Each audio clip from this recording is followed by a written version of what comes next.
Hello everyone, welcome to Toyeen Talks. How you doing? Thank you for watching. Till I'll see you in my next video. Stay safe, stay blessed. I love you.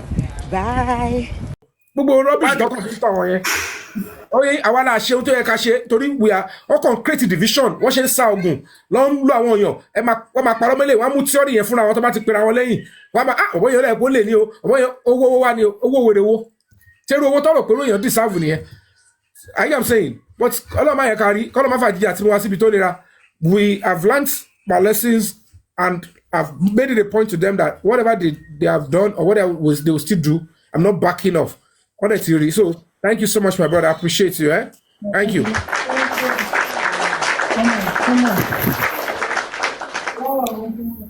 All right, guys. Okay, I think everybody has spoken. User 169. Where are you? User 7169. Are you there? User.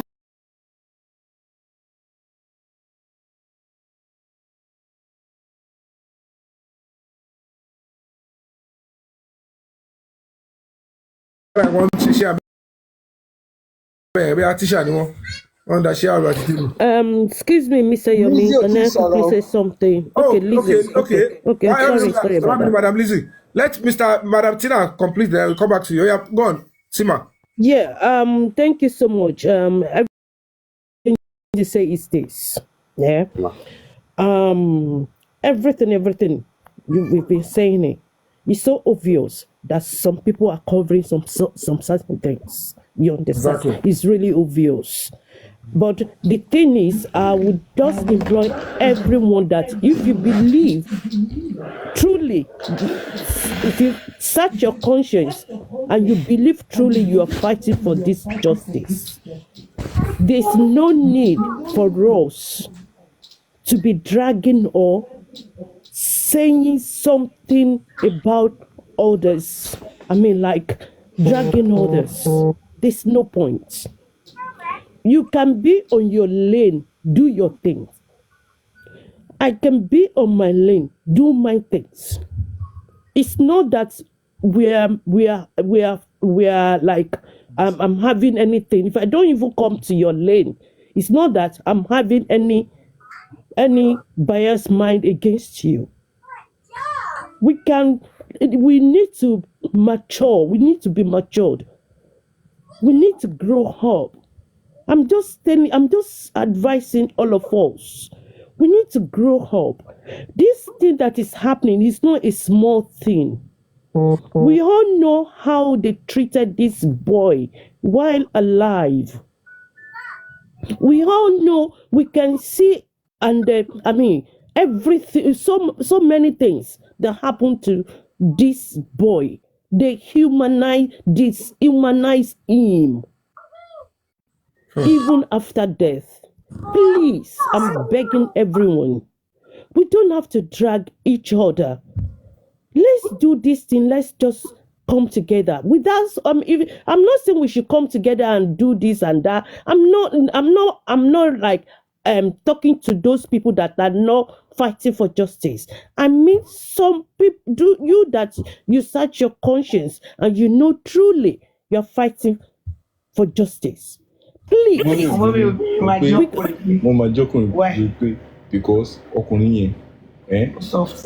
like so, I think keyboard. So please, oh my God, all these things that is happening, the only way we can get justice is just to for us to be steadfast. Because we know what is happening, except if we just want to be deceiving ourselves. Like what Mr. Yomi said, it's not Sanwo-Olu that killed Mohbad. But if we masses that we know we are fighting for justice, if we don't stop, we will get this justice. Very simple, Madam Tima. Yeah. Timatina, tó bá ṣe kó bóyá àwọn èèyàn níbẹ̀rù Ọlọ́run.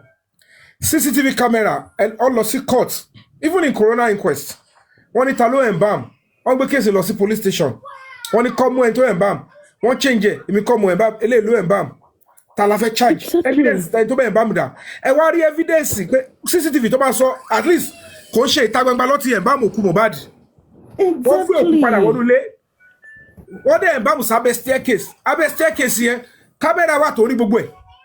Exactly.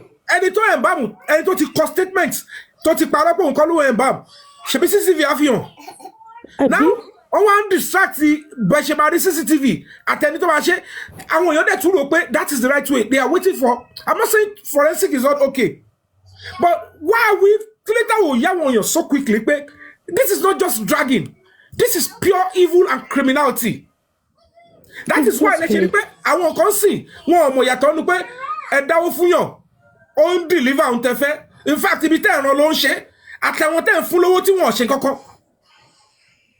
How can people not decipher and say yàtọ̀ lélẹ̀ ẹ dẹ̀ wá ń pa yẹn kò make any sense ẹ jẹ́ ká máa wò ṣọlọ́pàá náà ló ṣe gbò yẹn ṣé ìjọba náà ló ṣe yẹn. So whether they are dragging or they are not dragging mi ò tẹ́ ṣe problem tèmi mọ́ tèmi ní pé Mummy J, sorry please. Someone that is saying that we should engage Naira Marley's dad. Honestly, we don't need to engage Naira Marley's dad. Naira Marley's dad said his own and very clear. And Mr. Yomi handled the discussion very, very well and made it clear the point. So we don't have to engage Naira Marley's dad, please. So let's just leave that. He has left and he has said his own things. Please, let's leave that. So don't let us come. I give kudos to the dad because exactly. Even the dad wants the truth to be out. Mr. Yomi. Well, you like my son. You must have spoken to the son. Do you have a hand? No. Do we have it? So why are you bringing let's assume the way everything went. Kosibo Sheferi, look at what has happened to Naira Marley career to whatever it is. If there is maybe also to be from my own tell anybody about this along. If there is anybody that apart from maybe Mohbad, I'm talking about his family then. And it all can show love with Mohbad. Love with Tony Ponju is Naira Marley. And there is no love all of us we have for him now. Tomato. Ijale wala ni won. There was no conflict with there was fight, there was misunderstanding. But the love between both of us is immeasurable. Do you understand? Love to Allah ni ati Alhaji Nka Quadri, Alhaji Taiwo Zanogogo, ó yàtọ̀ any other person in the industry. Because I want to sue ìpìlẹ̀. Can you understand? So whatever the case may be, it will get to a stage that I want his name to be cleared. He himself needs to do something reasonable to clear his name. Most of them, prime boy, when something is coming, dubembo. Kosibo Sheferi, if you want to get a lawyer going to coroner inquest, let's client me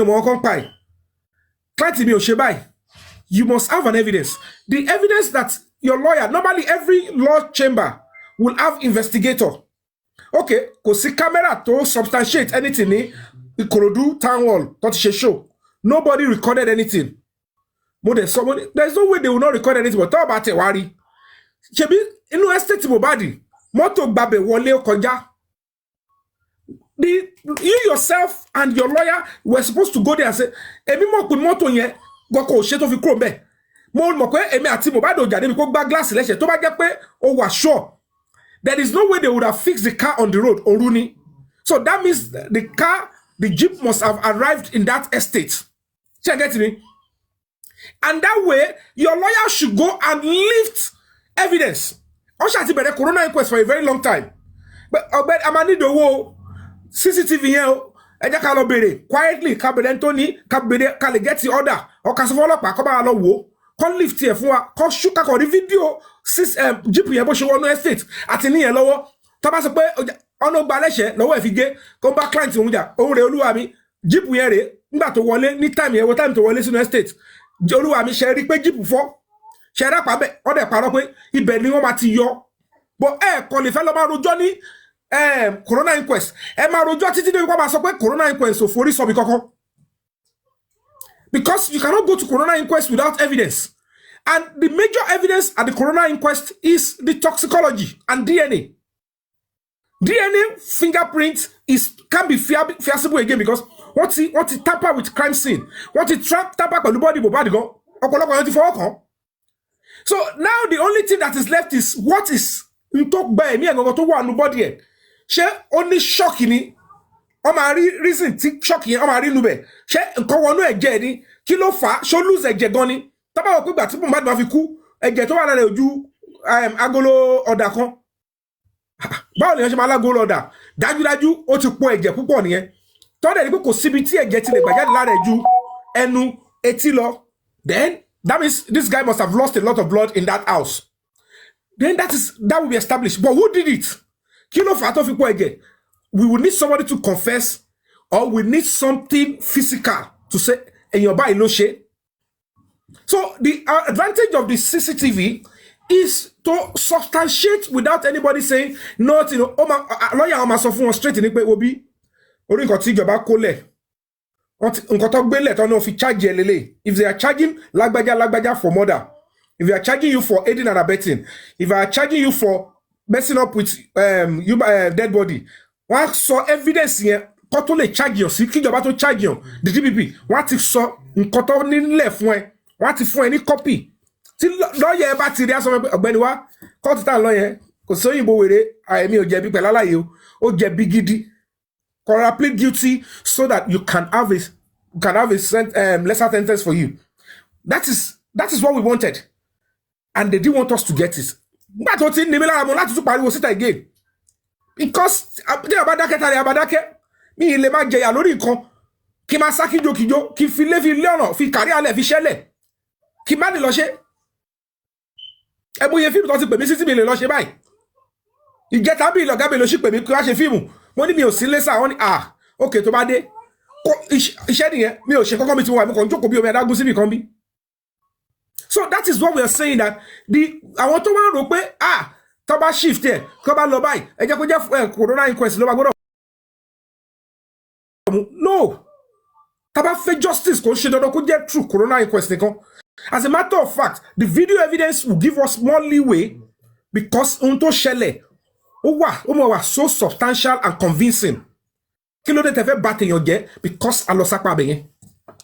Kò ayé ò le tó gbogbo yẹn. Gbogbo ẹni tó ṣiṣẹ́ lápá abẹ yẹn kọ́ lọ yẹ̀ wò because ẹ lọ́mọ tí yín o. Tí ó bá bá wá níkun àwa kẹlẹ̀bẹ̀ o. We will need the corona inquest. Kò dẹ̀ sígbà tó bá charge gbogbo yẹn sí court. Tó bá parí corona inquest, the verdict of the corona inquest can still be brought. Only add the more charges. Kẹ́ni yẹn kọ́ ti dájú ẹ̀wọ̀n fún. Tí corona inquest bá tún fi ẹsẹ̀ nǹkan mí múlẹ̀. Tó bá need kó tún pé another charges. Wọ́n á tún add the more wọ́n á dẹ̀ fi kún. And they will find the person guilty of that. Particularly tó bá tẹ̀ sí parí case. Torí ẹ má tọra yín tá bá bẹ̀rẹ̀ trial case ó lè jẹ́ ọdún kan àtàbọ̀ lábá lóńdì ẹ̀ ó lè jẹ́ ọdún méjìlá yìí máa ṣẹjọ́ ẹjọ́ tá ti bẹ̀rẹ̀ ní 2024 corona inquest gan ẹ̀ ti parí that means ká máa ṣe wọ 2025 and adẹ̀ fẹ́ máa lọ adẹ̀ rí nǹkan tó máa gbé wa lọ tó máa charge wọn lẹ́sẹ̀kẹsẹ̀ tá bá mú CCTV ẹ oṣù yìí by next 2-3 weeks they are charging them to court immediately. They will write the DPP legal advice láàrin 2 days. Because wọ́n ti ní investigation gbogbo àwọn tó ti ṣe tẹ́lẹ̀ wọ́n ti arrest àwọn nǹkan tẹ́lẹ̀ so ẹni tó ti parọ́ tiẹ̀ tún ti bá ẹni tó ní Mohbad gbá gidi lẹ́sẹ̀ tó bá rí video evidence nígbà tí CCTV Mohbad mọ́tò wọnú ilé Mohbad tó rí pé kò sí glass tó fọ́ ẹni tó ní òun rí pé Mohbad gbá glass lẹ́sẹ̀ another offence nìyẹn yàtọ̀ sí pé nǹkan tó pa Mohbad. Àwọn tó ń dúró tó ń wo ẹni ẹlẹ́ni tó ń kú lọ́lẹ̀lẹ̀ tí wọ́n gbé lọ hospital another offense ni CCTV ló lè fi hàn wá. Gbogbo àwọn tó ṣe ẹni tó bàjá àwọn tó bàjá nulẹ̀ CCTV ló lè fi hàn wá. Offense kan nìyẹn. So kí ló dé ta ṣe máa wá níbẹ̀? That is why you should know why they want to take my life. That is why they send people tó náà claim justice for Mohbad. Àwọn làwọn support for Mohbad tó ṣe ń fẹ́ ba orúkọ mi jẹ́ tó fi ọ̀rọ̀ owó lè má bèrè accountability lọ́wọ́ ẹni tí ó sì ń ṣiṣẹ́ lọ. Accountability wo? Èló lẹ gbé fún mi kí lọ fi ṣe ẹni ẹ fẹ́ dá owó kó fi ṣe protest ẹni kó fi ṣe vest kó fi ṣe t-shirt kó fi ra oúnjẹ mi mẹ́ni tẹ́ dáwó fún mi mọ àkáǹtì tẹ́ kówó sí ọ̀tọ̀ làwọn tó ń gbowó on my behalf ẹ̀ ń sẹ́ndì owó ọ̀kadà owó hòtẹ́ẹ̀lì owó kìíní ẹni máa ṣàkátàbílítì yẹn tí mo dẹ̀ wà lẹ́nu ikú ẹni ẹ bá orúkọ yẹn gẹ́ ẹ wá ìsìlẹ̀ kí n dákẹ́ kí n wá fọ́ kí n kúrò ní justice yẹn not on your life o ní ìṣọmọdé o. Mr. Yomi, leave that one. Leave all those things, honestly. No, you know, that is exactly. Madam Tima, let him talk about it too. Let him talk about it. That thing is very I think he has been speaking about it. Let him talk about it. That thing is so exactly. Okay, so the CCTV is what we should all ask the governor. The governor has the power to say, I am a parent. I am the #1 citizen. You test for me tell you pay ìjà and that's the color treaty. I am not going to be supporting this. My government cannot be seen because to this stage you come finance our institutions can come in the government here. We will start petitioning them. America or US Congress. Gbọ́dọ̀ kówó síbẹ̀ yẹn mọ́. Tẹ́bí máa power ní kẹpàwá. Ìjọba ò gbọ́dọ̀ máa support àwọn tó pa èèyàn. Irú ìjọba wo nìyẹn? Ẹbí wọn ti ń sùn lé. Ẹbí wọn fi ìjọba tí máa bu àwọn tó pa èèyàn. Kọ́ pa yín náà kẹfì ìjọba yẹn block wọn. Ẹ máa bẹ̀rù pé kí ni? Ebi ò ń ṣe ẹrú o. I have a child in Nigeria. So tí bá gbà kẹ́bó ti Mohbad. Tá bá pọ̀ ọmọ tèmi náà ẹ wá ní kí n dá. Any justice? Do I even have the moral right to ask for justice again? When they killed somebody's child, I said I am not concerned. He doesn't deserve justice. Oh no more way. Oh no shedada. Oh we padanu. Oh padanu. Wani cannot put law into my hands. And then the same government that said don't put laws into your hand is supporting those people that killed my son. How can I be living in that kind of society?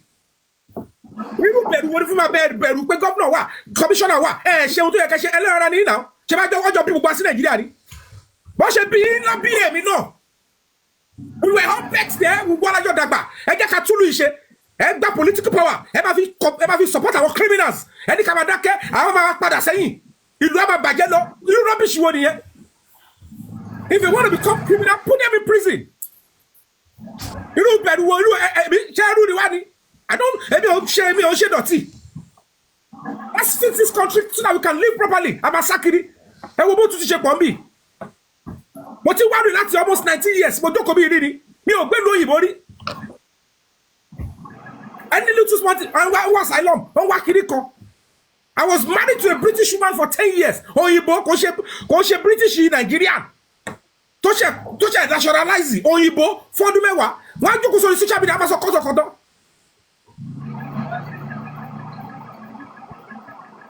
Anybody come and say jagba what she somebody mo fi wala me life me what she somebody this is nonsense. Let's fix this country.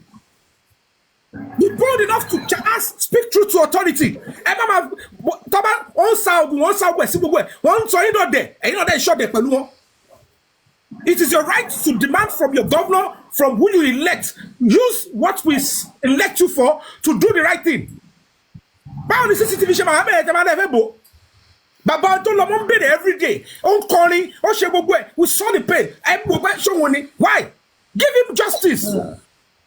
Ẹni tó pa àwọn tó pa ọmọ yìí every month lọ́wọ́ máa jẹ́ tẹ́lẹ̀ bá fún Mohbad justice. Àwọn tó pa Mohbad, those people that took Mohbad's life will be reaping from his sweat every month. And the father will be going in penury. If that will happen under your leadership, Governor Sanwo-Olu, that is not a leadership. That is a disgrace. Take gbàdúrà kí ló ẹ ṣe ọmọ yín wàhálà yẹn máa wà bàbá ẹ máa jẹ ìyà ẹni ẹ mọ̀ pé CCTV wà bí kò ẹ̀ dẹ̀ ń bò ọgọ́ ọlọ́pàá ẹ mọ̀ pé CCTV wà ẹ̀ dẹ̀ ń bò ẹ̀ dẹ̀ ní kí n dákẹ́ kí n máa bẹ̀rù fún kí ni ẹni tí ó yẹ kó ṣọwọ́ lára mi.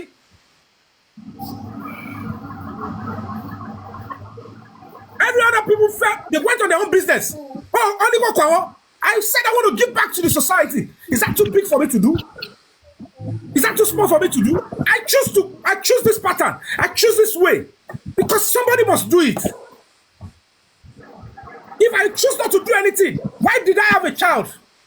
It means that the old nonsense I'm going through, I want to give to my child as an inheritance. Then I am a cause. What if any go any pay? Why would I want this same thing? Timon la koja, kosino, kosi justice, kosi koko, kebi, change the car for me sakro Nigeria. Don't make it sakri gbogbo agbaye ni. Every day, Monday to Friday, Nigerians will be queuing in front of major embassies because the majority want to run out of Nigeria. Is that not a concern to you? Look at the life of police officers. Go and look at their welfare. Look at everything happening to them. It's your duty to speak up and play a part. Irani, on the social media, it's not going to be working. It's not going to be working. We can't continue. Everybody. Eba Beru. Kilo de.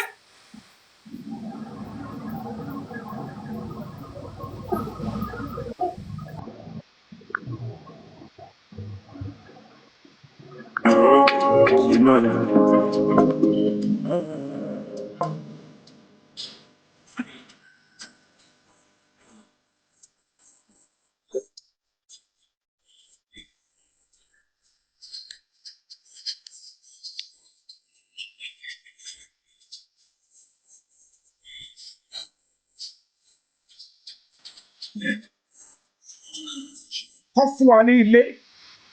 Good hospital. If you don't have a working justice system, it's a failed society. So you must stand up and say, case economy, let's lend our voice. If not, when your son chooses to become somebody in life, somebody somewhere will say, I don't just like him. And that is when they want to come for his or her life. Because they know there is a system, there's a government that will cover up such a crime. There's a government that will know that there is a CCTV and will look away. There is a police setting. There are police officers that will prefer to collect some money and look away. And there are some sick Nigerians that are literally social media. They will start abusing, castigating whoever because they have the anonymity of social media. They can write, they can create fake accounts and attack whoever. I'm sorry to tell all of you. You are not in my purview. And if you're not in my purview, I don't see. Oh, but Joko said me, Koma Sheka, I don't see you. Oh, but Wonu Mirai, Koma Shetanodi, I can't see you. You belong to the cost. Any eguni. And the more you continue to take Nigeria backward, yeah, job our left Bubuani. If any job have a ball on lady, you walk away, Kuti Mohbad ku yẹn, ó ṣe àtọ̀runwá. Wọ́n ní lára ọmọ náà wọ́n sùn wọ́n tún sin wọ́n á tún padà lọ wú. And he said, that's too much for a human being to go through. Ó wà láyé ẹ̀ jẹ́ kó gbádùn. Ó fẹ́ kú ẹni lára. Ó tún kú tọ́ wọ́n sí ẹ̀dá aláàbò. Kẹ́tù ṣe ọ̀tọ̀ kọ́ lè lọ sí padà ẹ̀ tún ṣe. And you were saying there is a government. Ọba tó bá jẹ tú lè fi tòrò. Ayé ò ní gbàgbé orúkọ ẹ̀. Ẹ̀yin náà bí àwọn ọmọ tí yín o. Ẹ bí àwọn ọmọ tí yín. You have your own children.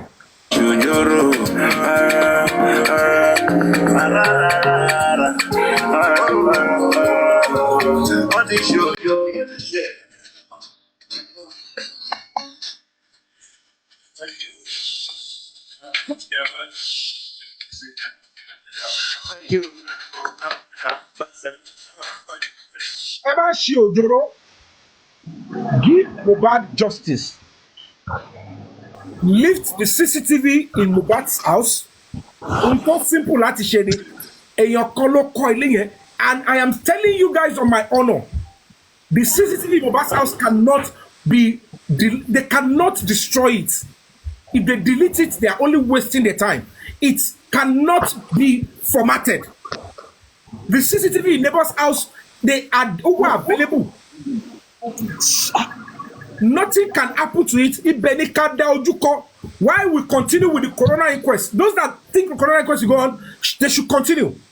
Because Koto Party Kesi, Bankole and Smith, Moshusi Emage, Koto Ashe Bere. But our witness talk here. Timodu Tomati Boy to die your job alone. Tomada alone. They are disregarding the judge. And everybody is looking at them, including the police and the governor. The governor of Lagos State can see that the witnesses for corona inquest were invited. They invited them, they called them, and they are disregarding the judge. Nobody is saying anything. They are not saying anything. Let's very justice. At the end of the day, we'll continue that. We are Mogatoma. Some people have the right to disregard the judge. And then he came in my dad, I don't know. I want to pay the corona inquest. Don't who is that judge? Don't tell me to honor any judge court order. They should make that thing right. But we know before that happens, it might take another hell of a time. Ọba pẹ̀lú bí sìkò ló wá bẹ̀ ó lè lóhun síkì òun ṣe yín lọ́wọ́ òun yàgbẹ́ ìjẹjẹ ló ti ń yàgbẹ́ ìjẹjẹ ló ti rí gbẹ̀yà ẹ̀yin méjì lè máa jọ rí dókítà o for that reason ẹ máa jọ rí adájọ́ yẹn kọ́ gbogbo witness tó wá kọ́ tó ṣe gbogbo ẹ̀ kí judge chair tó advice DPP again láì ṣe pé bóyá ọlọ́pàá ò ti ṣe investigation láì ṣe pé ẹ sọ pé nọ́ọ̀sì ti jẹ́wọ́ láì ṣe pé ẹ sọ pé ẹ rí abẹ́rẹ́. No, we can't continue this way. We can't. If we want to use you to start destroying somebody like me, it's your business and that of your children and the future of Nigeria. I have limited time to spend on earth. I will play my own part and go. I got to decide that eventually. But we must get this right. So we need to go back again to our social media. Go back to your Twitter now. Tweet Justice For Mohbad. Hashtag Justice For Mohbad, hashtag Jide Sanwo-Olu, and tag the governor on his handle. Tag all the embassies, US Embassy in Nigeria, UK Embassy in Nigeria, tag Nigerian Bar Association, tag the Chief of Staff to the President. Tag them and let them know that we want justice. We have right to ask. No matter how small the request is, it is legitimate. It is about justice. It's not just about Mohbad as a person. It's about us. Justice is never been a fool. You call him Mohbad, but only don't like me and me it could save the life of you, your son, and your daughter, and that is what we owe ourselves. Duty of care. If the governor doesn't want us to keep calling him out on social media, he should use his good office to. He has the power. Toba sofu wọlé di sọ́la CCTV ẹ̀ máa dọ́dọ̀ ọba wò lẹ́sẹ̀kẹsẹ̀ DPP máa wò lẹ́sẹ̀kẹsẹ̀. Wọ́n máa rí gbogbo àwọn tó commit crime nǹkan tó ṣe wọ́n jáde fún wọn pé so tẹ́ ṣe rè governor and they will come out and tell us straight they lied to the governor that there was no CCTV. That was why the governor, we are not hearing anything from the Ministry of Justice, but now we have the lead and it is genuine. We are now proceeding to court. Ọ̀nà tá fi lè lọ court tá fi lè try gbogbo àwọn tó commit offence yẹn ọ̀nà oríṣiríṣi tó bá ti lè ní evidence inú. Evidence ló fi ń ṣe ẹjọ́ kò ń ṣe ẹjọ́ ló máa ń rò lé ẹjọ́ ẹ̀rí ló máa fi ń ṣe ẹjọ́ kò ń ṣe ẹjọ́ ló fi ń ṣe ẹjọ́ so gbogbo ìtàn corona inquest àti rí ẹ̀rí kankan bẹ̀ tá bá ti rí ẹ̀rí amen a lè má ti kóòtù yá tá bá ti rí èèyàn tó pa Mohbad nínú CCTV kí la fi máa dé àbá corona inquest ẹ ṣe complete yẹn kẹmú ìtò wà bẹ́ẹ̀ ìtẹ̀bá rí bẹ́ẹ̀ ẹ̀mú wá kó wa àràkún aṣọ gbági ni because the more it is delayed the more they will deny us. And that is what we're doing. That is our standpoint. Please, let's go back to our social media now. Go to Twitter. Go and put it there. Hashtag Justice For Mohbad. Hashtag Jide Sanwo-Olu. Then tweet the governor of Lagos State, the speaker of Lagos State, the chief of staff to the president, Femi Gbajabiamila. If you put their name, if you bring their handle, tag them and demand justice. Then tweet the governor of Lagos State, the speaker of Lagos State, the chief of staff to the president.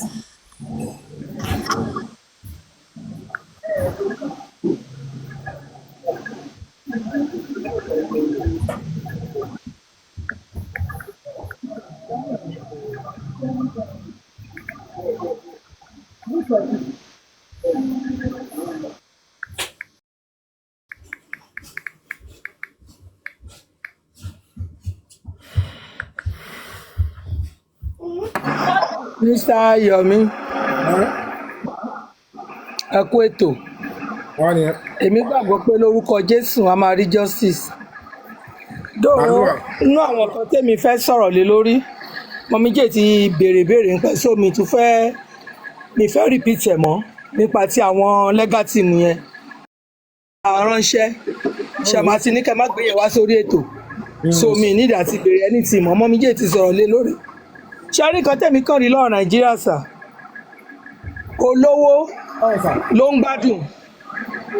olówó ló ń gbádùn Nàìjíríà ìyànà fẹ́ kó jẹ ọmọ mẹ̀kúnnù kú tó bá tún pa ọmọ mẹ̀kúnnù tán wọn ò ní fẹ́ kó rí ìdájọ́ òdodo nǹkan tó ń ṣẹlẹ̀ nìyẹn o.